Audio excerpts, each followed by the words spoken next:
Assalamualaikum warahmatullahi wabarakatuh. Bismillahirrahmanirrahim. Alhamdulillahi rabbil alamin.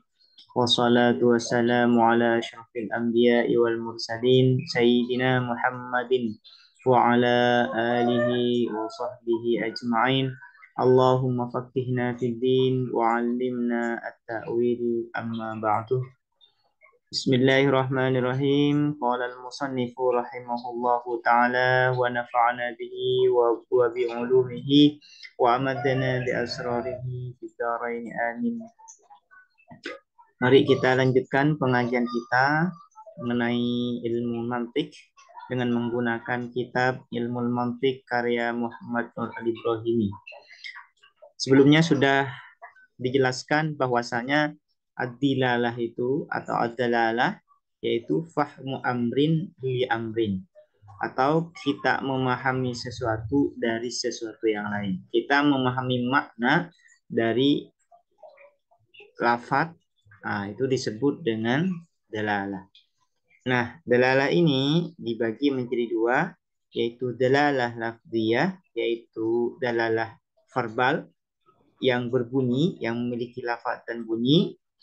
Dan yang kedua yaitu ghairul lafziyah atau non verbal, bukan berupa bunyi atau dan berupa lafaz dan bukan berupa lafaz. Kemudian masing-masing dari lafziyah ini dibagi tiga, yaitu tabi'iyah, yaitu kita memahami dalalah itu berdasarkan tabiat atau alamiah ya. Yang kedua akliyah, yaitu kita memahami dalalah tersebut berdasarkan akal, perantaranya itu berdasarkan akal. Yang ketiga yaitu waqiyah, kita memahami dalalah tersebut perantaranya yaitu pembakuan atau berdasarkan kesepakatannya, kesepakatan bersama yang sengaja dibuat. Kemudian yang juga ghairul lafzi juga dibagi tiga, yaitu tabi'iyah, yaitu bersifat natural ya, kita memahaminya adanya dalalah itu karena adanya alamiah watak ya, watak alamiah. Yang kedua akliyah, yaitu kita memahami adanya dalalah tersebut berdasarkan akal ya, wasitohnya perantaranya adalah akal. Dan yang ketiga wad'iyah, yaitu pembakuan atau berdasarkan kesepakatan bersama ya. Nah, kemudian lanjutannya waddalalatul maqsudatu fi ilmil mantiq. Adapun dalalah yang dimaksud ya, yang menjadi tujuan fi ilmil mantiq di dalam ilmu mantiq huwa an-naw'ut tsalisu minad dalalatil lafziyah.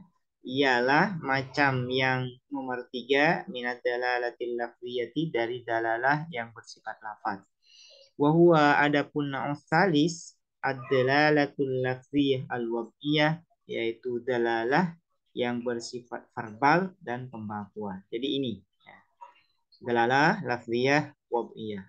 Ini yang menjadi tujuan utama dari pembahasan ilmu mantiq, yaitu adalah dalalah lafziyah wad'iyah. Kemudian aqsamud dalalati al-lafziyati al-wad'iyati, pembagian-pembagian dalalah lafziyah al-wad'iyah. Tanqasimu ad-dalalatul lafziyatul wad'iyatu ila salasati aqsamin. Terbagi apa dalalah lafziyah wad'iyah pada 3 bagian. Mutabaqiyatun, yaitu bersifat mutabaqiyah ya, cocok ya, sesuai. Wahiyah, adapun mutabaqiyah dalalatul lafzi ala tamami maknahu al-mawdu'i lahu, ialah menunjuknya lafaz atas sempurnanya makna lafaz al-mawdu'i yang diletakkan apa maknahu lahu terhadap lafaz, kadalalatil jawadi alal hayawanis sahil, seperti menunjukkan al-jawad ya. Al-jawad ini adalah kuda, alal hayawani sahili, atas hewan yang meringkik. Nah, ini jawad ini diletakkan, maknanya adalah hayawan as-sahil. Ketika al-jawad ini ya, al-jawad ini kita maksudkan keseluruhan maknanya yaitu hal hayawanus sahil, maka penunjukan lafaz al-jawad terhadap makna yang sempurna, ya, maknanya yang sempurna itu disebut dengan mutabaqiyah. Mutabaqiyah. Juga wa kadalalatil baiti ala majmu'il a'midati wal judrani wal asqafi allati yahtawiha. Juga seperti menunjuknya lafaz al-bait rumah ala majmu'il a'midati atas kumpulan tiang-tiang wal judrani dan dinding wal asqafi dan atap-atap allati yahtawiha allati yang meliputi apa baitha terhadap a'midah judran dan asqaf. Nah, apa makna bait? Makna bait itu adalah kumpulan. Kumpulan ya, yaitu kumpulan tiang, dinding, dan atap sehingga menjadi rumah. Nah, apabila al-bait ini kita maksudkan keseluruhan maknanya, maka dalalah al-bait terhadap makna ini disebut dengan dalalah mutabaqiyah. Disebut dengan dalalah mutabaqiyah. Nah, yang kedua tadammuniyah, yaitu tadammun. Wahia adapun tadammuniyah dalalatul lafzi adalah menunjuknya lafaz ala juz'i maknahu atas bagian maknanya lafaz al maudhu yang diletakkan apa maknahu lahu terhadap lafaz kadalalati baitin alal judrani faqat seperti menunjuknya lafaz bait ya rumah alal judrani faqat atas dinding faqat saja. Nah, kalau tadammunnya itu beda. Kalau mutabaqiyah adalah menunjukkan keseluruhan maknanya, sementara tadammuniyah hanya menunjukkan sebagian maknanya saja. Itu disebut dengan tadammuniyah. Apabila ada lafaz, cuman kita memaksudkan dari lafaz itu sebagian maknanya saja, bukan keseluruhannya, maka dalalah lafziyah, dalalahnya disebut dengan dalalah tadammuniyah. Dalalah lafziyah al-wad'iyah at-tadammuniyah. Misalnya, seperti lafaz bait. Makna keseluruhan dari bait itu yaitu kumpulan, seluruh kumpulan tiang, judron, dinding, dan atap. Ini makna keseluruhan dari bait. Cuman kalau kita maksudkan dari bait ini hanya dinding saja, hanya dindingnya saja, kita menyebutkan kata rumah. Cuman yang dimaksud dengan kata rumah itu hanya dindingnya saja, atau hanya atapnya saja, atau hanya tiangnya saja. Maka menunjuknya lafaz al-bait terhadap sebagian maknanya ini disebut dengan dalalah tadammuniyah. Misalnya ya, kita mengatakan bahwasanya rumah saya bocor. Nah, rumah saya bocor. Yang saya maksudkan dengan kata rumah ini adalah atapnya. Maka menunjuknya lafaz rumah ini atas sebagian maknanya yang kita maksudkan hanya atapnya saja disebut dengan dalalah tadammuniyah. Kemudian yang ketiga yaitu iltizamiyah. Wahia adapun iltizamiyah dalalatul lafzi adalah menunjuknya lafaz ala syai'in atas sesuatu kharijin yang keluar an maknahu dari makna lafaz lazimin menyertai apa syai' lahu terhadap lafaz. Kadalalati sakfin seperti menunjuknya lafaz sakfin atap ala jidarin atas dinding yahmiluhu yang memikul apa jidar terhadap sakfin. Nah, ini. Kalau iltizamiyah, nah, lafaz menunjukkan sesuatu di luar maknanya. Nah, cuman sesuatu yang di luar maknanya selalu menyertainya, selalu menyertai. Misalkan kita menyebutkan kata es. Nah, kata es. Maka ada sesuatu yang ditunjukkan oleh es itu yang selalu menyertai es itu dingin. Nah, antara dingin dan es ini maknanya berbeda. Es ya, maknanya hakikat es bukan dingin. Cuman ketika disebutkan kata es, maka kata dingin ini selalu menyertai, lazim, selalu menyertai. Selalu menyertai. Maka menunjuknya lafaz es terhadap dingin ini disebut dengan iltizamiyah, dalalah iltizamiyah.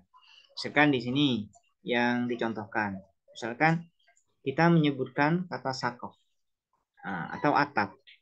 ketika kita menyebutkan kata ataf, maka secara otomatis akan menunjukkan pada makna di luar makna sakuf ini, yaitu jidar, dinding. Karena sakuf ini tidak mungkin ada tanpa dinding. Cuman makna sakuf sendiri tidak ada dinding. Nah, makna sakuf sendiri bukan dinding. Cuman dinding ini meskipun berada di luar makna sakaf, di luar makna atap, selalu menyertai sakaf, selalu menyertai atap. Kenapa? Karena tanpa ada dinding tidak mungkin ada atap. Karena atap ini akan ada kalau ada dindingnya. Cuman makna dinding sendiri bukan atap. Sama misalkan api. Makna api yang selalu menyertai api adalah panas. Cuman makna api bukan panas. Nah, hakikat dari api itu bukan panas. Cuman ketika disebutkan kata api, maka panas ini selalu menyertai api. Nah, menunjuknya api ini terhadap panas disebut dengan dalalah iltizami. Selanjutnya fayutakhallasu min hadza, maka bisa diringkas dari penjelasan ini anna ad-dalalah lafziyah al-waqtiyah, bahwasanya dalalah lafziyah pertama mutabaqiyah, ketika lafaz itu menunjukkan keseluruhan maknanya disebut dengan mutabaqiyah. Nah, misalnya kata sholat ya, kalau sholat itu menunjukkan keseluruhan maknanya, yaitu perbuatan dan perkataan yang diawali dengan takbir dan diakhiri dengan salam, yang kita maksudkan semuanya itu, maka disebut dengan mutabaqiyah. Cuman kalau kita mengatakan kata sholat dan yang kita maksudkan hanya ruku saja atau hanya sujudnya saja, maka disebut dengan dalalah tadammuniyah. Nah, ini iltizamiyah. Iltizamiyah. Misalkan kata sholat. Kata sholat. Kita ada makna yang menyertai kata sholat ini wudhu. Nah, makna sholat yang menunjukkan makna wudhu itu, yang menunjukkan pada makna wudhu itu disebut dengan iltizamiyah. Sholat dan wudhu tentu berbeda. Cuman ketika disebutkan kata sholat, maka wudhu ini selalu menyertai sholat. Kenapa? Karena sholat tanpa wudhu tidak sah. Ini ada dalalah lafziyah, ya al-waqtiyah dibagi 3, mutabaqiyah, al-dhammaniyah, iltizamiyah. Mungkin sampai di sini untuk pertemuan kali ini. Semoga bermanfaat. Assalamualaikum warahmatullahi wabarakatuh.